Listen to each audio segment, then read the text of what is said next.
Ուկրաինական նոր հարվածների թիրախը դարձյալ ռուսական խոշոր առևտրային հարթակների լոգիստիկ կենտրոններն են։ Կրասնոդարի և Ստավրոպոլի երկրամասերում վնասվել են Վայլբերիսի պահեստները, այրվել են ապրանքները։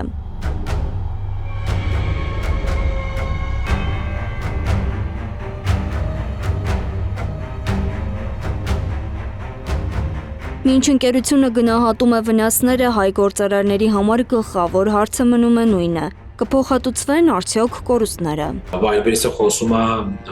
ՎՊ բանկի, Վայլբերիսին պատկանող բանկի շուրջ տարվող առավելությունների, մանտոկոս վարկերի եւ նման տիպ հնարավորությունների մասին, որից փաստացի հայկական ընկերությունները չեն օգտվում, այսինքն հայկական, ես ինքս չգիտեմ հայկական որևէ ընկերություն, որը զբաղվում է Վայլբերիսով վաճառքով եւ հանդիսանում է Վայլբերիսին պատկանող բանկի շահառու եւ ավտոմատ ստացվում է, որ այդ հնարավորություններից օգտվելը նույնպես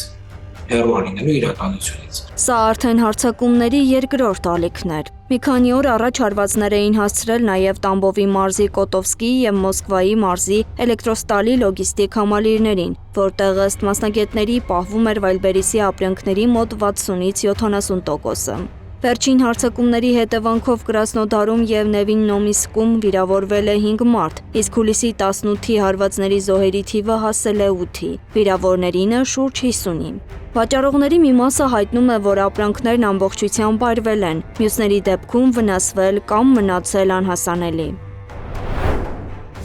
Ներկապահին հայ սելերներին ոչ մի փոխհատուցում չի սպասվում։ Փոխհատուցում լինելու է ռուսական ածներով խանութներին, հատկապես նրանց, ովքեր որ օգտվում են ՎԲ բանկից, կլինի տարբեր տոկոսադրույքների նվազեցման տեսքով, կլինի միգուցե ինչ-որ ժամանակահատվածով, այդ վարկերի մարման ժամկետները կհետաձգվեն, այսինքն նմանատիպ է լինելու, որովհետև ամսի 7-ի դրությամբ, երբ որ աֆերտայում ինքը կետ փոխվեց, իսկ աֆերտան մենք գիտենք, որ դա միակողմանի պայմանագիր է, այնտեղ հստակ նշվում էր, որ եթե լինի ռազմական դրություն, ֆորսմաժորային իրավիճակներ լինի, ոչ մի փոխհատուցում Վայլբերիսը չի իրականացնելու։ Գործարար Տարոն Պապիկյանի գնահատմամբ Վայլբերիսը հավանաբար վաճառողներին կաջակցի լոգիստիկ ծախսերն իջեցնելով եւ որոշ արտոնություններով, սակայն դրանք չեն կարող փոխհատուցել իրական վնասները։ Նրա խոսքով նույնիսկ Հայաստանում գործող Վայլբերիսի գրասենյակը որևէ որոշում կայացնելու հնարավորություն չունի, քանի որ ամբողջ գործընթացը կառավարվում է գլխամասային գրասենյակից։ Ենթադրենք X վաճառողը կատարել է, ենթադրենք $10,000 ներդրում, այսինքն իր ամբողջական ներդրման չափը $10,000 է եւ տվյալ $10,000 շրջանակներում ինքը Վայլբերիսում պետք է ապահովեր մոտավորապես $30,000-50,000 շրջանառություն։ Եվ տվյալ $30,000-50,000 շրջանառությունից ինքը պետք է աշխատեր որպես մաքուր շահույթ մոտավորապես միջինացված ցուցանիշներով 6-ից մինչև $12,000-13,000 մաքուր շահույթ, այսինքն բացի այն, որ այդ $10,000 ներդրումը վաճառողը ետ է վերադարձնելու, եթե պրոցեսները նորմալ եւ առողջ աշխատեին, մի հատ էլ կարողանալու էր գումար աշխատել այդ իր ներդրումից։ Փաստացի վաճառողը հիմա չունի այդ հնարավորությունը, իր ապրանքները վառվեց, իր ապրանքները անհետացավ ու փաստացի շատ վաճառողներ նաև արդեն չեն ունենա հավելյալ միջոցներ կամ առավել զգուշավոր այդ հավելյալ միջոցները կօգտագործեն հետագա ներդրումների համար ու արդեն մի փոքր անօգուտ է դառնում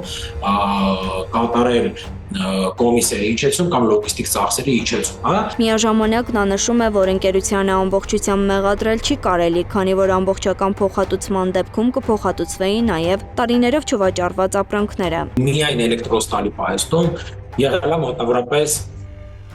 1.3-ից 2 միլիարդ $, ապրանք։ Հիմա կարան ստեղծվի տպավորություն, որ այդքան ապրանք նոր են մուտք եղել էլեկտրոստալի պահեստ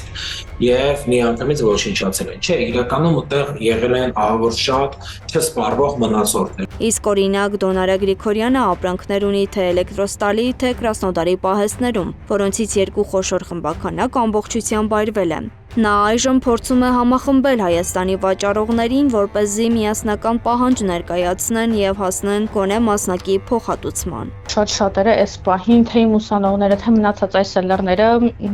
շատ վատ վիճակում են։ Ես ինքս միանշանակ շարունակելու եմ աշխատել Wildberries-ով,